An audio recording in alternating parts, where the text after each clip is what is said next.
ब्रेकनंतर बातमी आहे वारी संदर्भातली। संतश्रेष्ठ निवृत्तीनाथ महाराजांची पालखी 2 दिवसांच्या मुक्कामासाठी अहिल्यानगरमध्ये दाखल झाली आहे।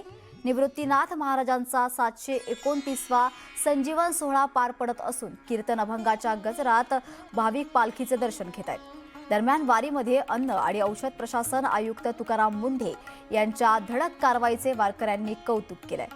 तुकाराम मुंढेंना आषाढी एकादशीच्या महापूजेचा मान देण्याची मागणी वारकऱ्यांनी केली आहे।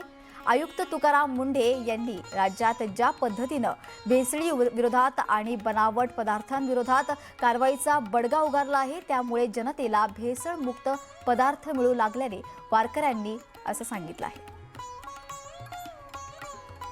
या वर्षी माननीय श्री तुकाराम मुंढे साहेब यांना पंढरपूरमध्ये हार घालण्याची पूजेचा पहिला मान मिळावा ही सर्व वारकरी बांधवांची इच्छा आहे।